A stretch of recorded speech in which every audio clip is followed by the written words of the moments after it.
I'm Samuel Zwickel. I'm Andrew Liang. And we're roommates at Harvard. Andrew, hurry up! Sam, get out of here! Right now, we don't amount to much. So we decided to see what interesting things other pairs of friends have done since leaving Cambridge. Turns out some Crimson editors teamed up to help a president win re-election. Other friends run multi-billion-dollar hedge funds together. So join us as we chat with these people who are much cooler than we are. And this is Crimson Connections. Oh, this is very elegant, Brad. Yes, well, thank you. This is very elegant. This is how we're feeling these days. Okay. Basically just walk through, how you guys got to know each other, what was Harvard like, really just the story of how you both became economists, because as far as we know, we don't really know that many pairs of people who lived together in freshman year who became economists and became very, very good at what they did. Well, you drive up from Washington, D.C. overnight and arrive totally without sleep at Weld Hall, which then was an absolute total dump, since whatever they were doing with the endowment, they weren't spending it on freshman dorms. And you get there and immediately you run into a guy from Moscow Science Mathematics High School #2 who knows more math than you do. That's not how I remember this. Is I think how it starts. That's not how I remember this. First of all, I remember Weld South actually being pretty nice. Oh, okay. So I was with two roommates in Weld 22, I'm pretty sure. And Brad was with two roommates, three roommates. Three roommates. Anyhow, so I thought Weld was pretty nice. Yeah. And so we weren't roommates, but we had two adjacent suites, and there was the door between them was open always, and so it was pretty close. And so what are my memories? So first of all, so Brad is like putting himself down, which is the standard story. But the story is that when Brad showed up, he was pretty damn impressive in the following sense. So he went to Sidwell. Is that where you went? To Sidwell, Fred? Yep. And he had many amazing things, but most amazing thing about him was that he could read at the speed of light, which is to say like many hundreds of pages an hour. And he knew everything. Yes. And so it was pretty intimidating, especially if you didn't speak English. I still haven't compensated because earlier today I was getting screams of pain across the internet from the 150 students in Econ 115 for the amount of reading I assigned in the Great Depression. Well, it's because you learned how to read. So I didn't know about skipping pages. Nobody ever told me about that. But Brad was very good. And then, a bunch of people in these two suites ended up in the same math class, which was a very hard math class. And it was very easy for Brad, or not so easy for Brad, but it was impossible for me. Now, which math class was this? Math 55. I think that they sort of restructured it at some point, and it used to be a class maybe of 30 people. Yeah. And I think now it's a class of 10 or 15 people. So people like me are no longer welcome.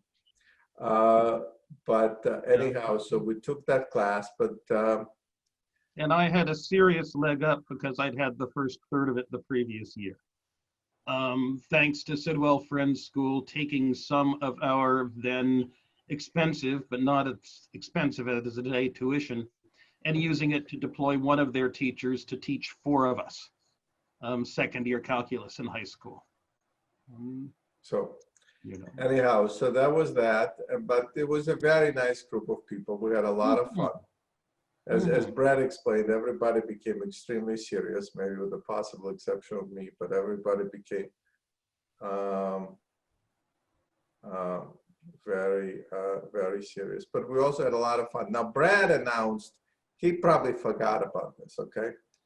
So we announced maybe the first or second week we were there, that the book that changed his life was Graham Allison's The Essence of Decision, which is a book written. I should give you a little bit of background. First of all, we're talking late 70s, some background here. So the world is still pretty left-wing. So this is, before Reagan wins his election in 1980. So the kind of the 60s are petering out, but not completely. And so Noam Chomsky, I would say, speaks twice a semester at Harvard to hundreds of undergraduates in the biggest science center, and explains how, America is much more fascist than the Soviet Union. And Harold Brown, our freshman year, you don't know who Harold Brown is, but he was Carter's Secretary of Defense, Energy, or something like that, Defense, I think, comes to the Kennedy School and he gets shouted down by the students, even though he is a Democrat. So the mood is,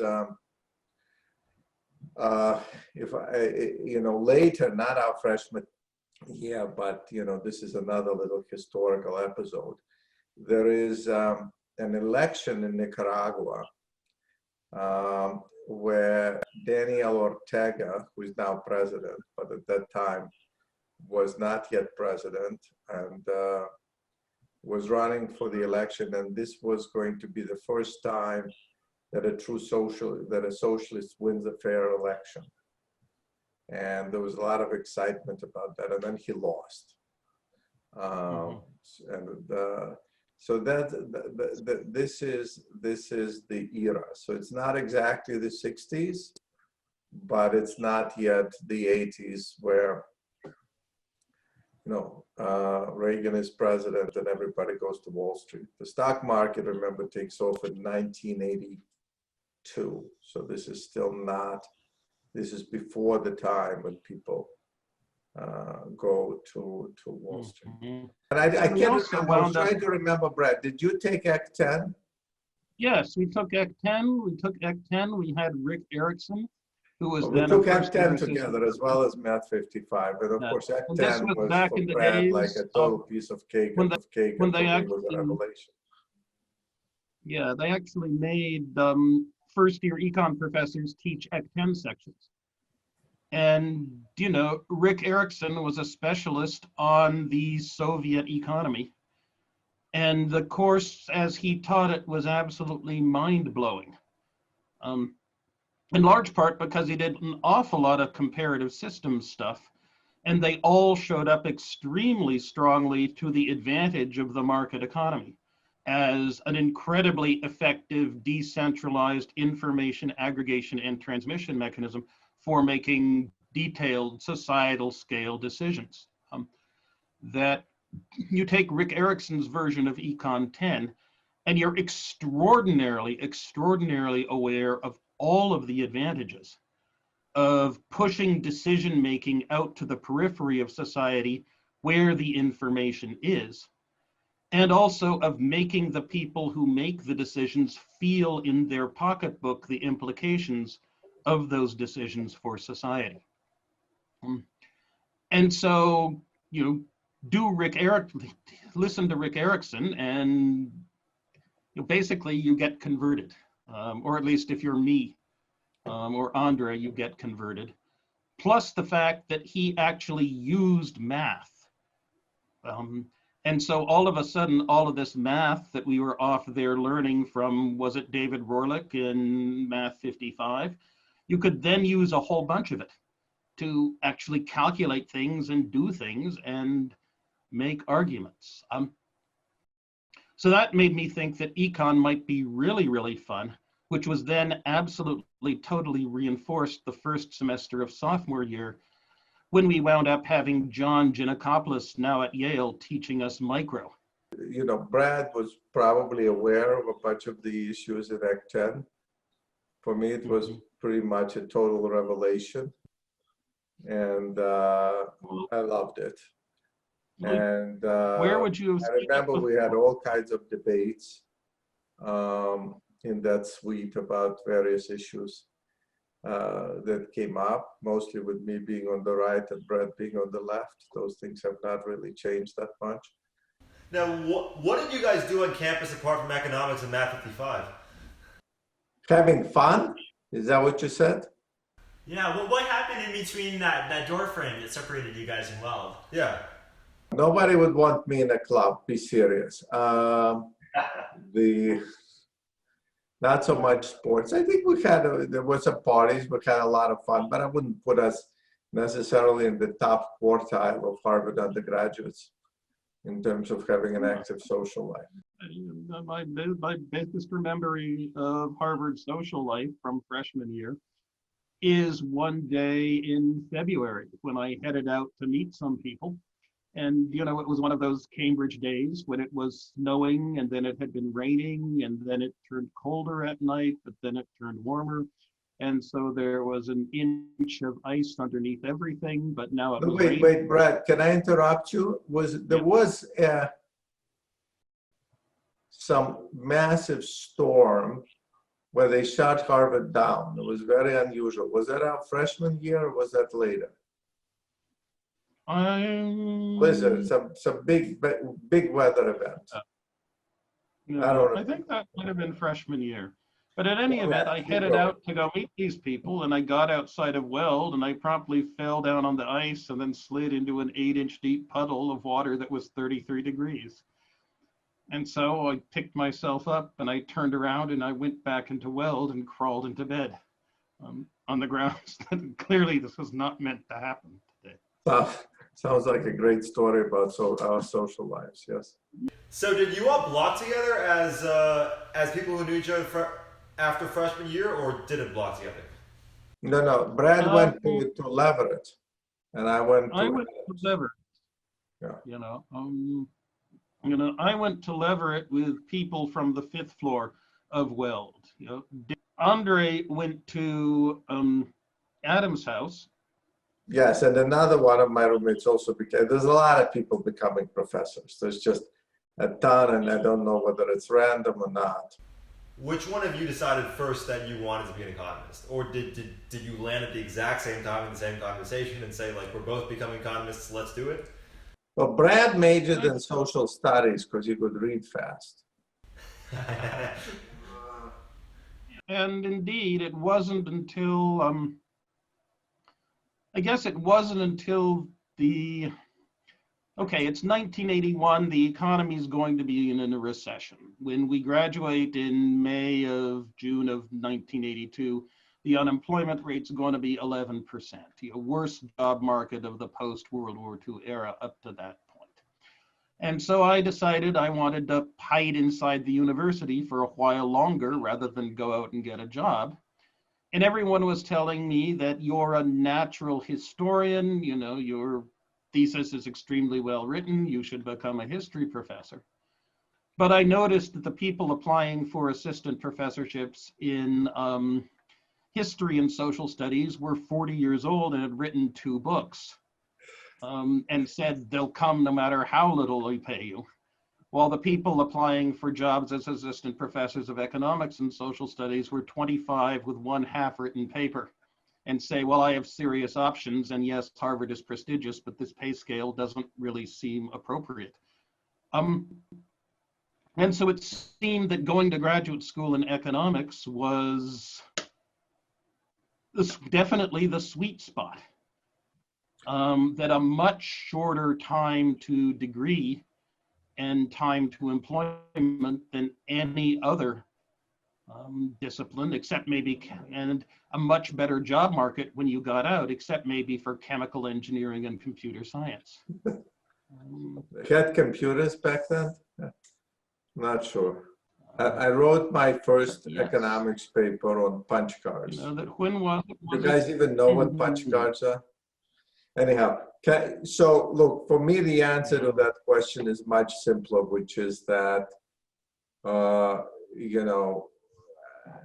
I wasn't very good at math, so that was pretty clear that it wasn't going to be my future. So economics was kind of the pretty obvious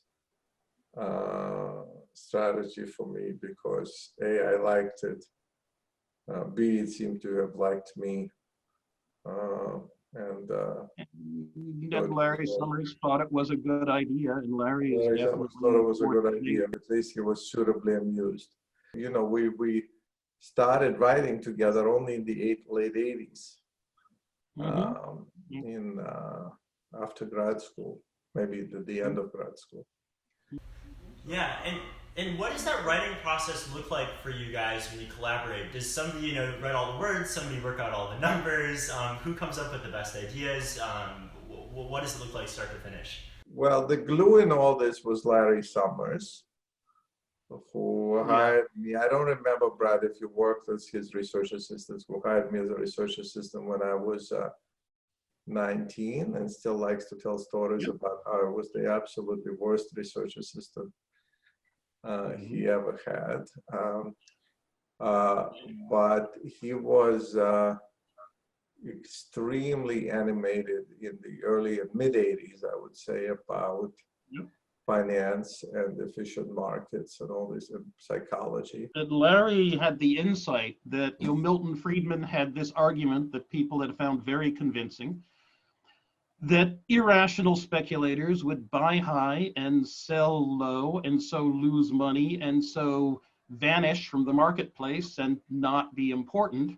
And in the meantime, they would give everyone else who was rational a kind of large present of their money. So kind of they weren't a first order thing to worry about.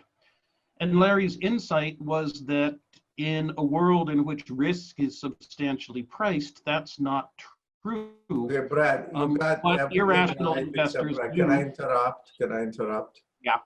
Okay. This is all very, very good, and you're very, very generous, but that insight was not Larry's, it was yours. Okay. Or the implementation was mine, in finding how to say it in math, rather than saying it as one of a clever thing that Larry says, which is that rational investors have higher utility, not necessarily higher wealth. And at that level, it's a smart thing Larry says in seminars. If you can do the math and back it up with math, you then become a rather well-cited paper in the behavioral finance literature. So much so that it's still the case that people ask, how did you think about that? How did you think of that implementation? And all I can say is I was very lucky for 36 hours. Right, but then, it's again, there's all these intersections in our paths because Brad went with Larry to work for the Clinton administration. And Larry and I kept changing places, so we actually never worked at the same place at the same time because by the time I got to Harvard, he was gone to the World Bank. Gone to Washington, but we had a lot of fun late at night at the MBER in the late 80s, maybe mid 80s. There also was something about being a research assistant in the age of punch cards. You're not allowed to submit your job to the computer until 5 p.m. and then it doesn't come back until 6, and it comes back with a job control language error. So you have to type up a new punch card, repairing the bug, and submit it again. And then it comes back at 7 with another JCL error, and then you have to repunch another card and submit it. And now it comes back at 8, and you have output, and you then set to work analyzing it from about 8 to 11. But this means that from 5 to 8, you are on the clock getting paid by the professor who hired you with nothing to do but stand around in the computer room with all of the other research assistants talking about economics. And then after 10 or 10:30 at night, you're kind of too tired out to look at another column of numbers. So you talk about economics afterwards as well. and that creation of a situation in which you have 12 young economists together in one room with nothing to do but talk to each other for hours because they're on the clock and waiting for their punch cards to come back with JCL errors,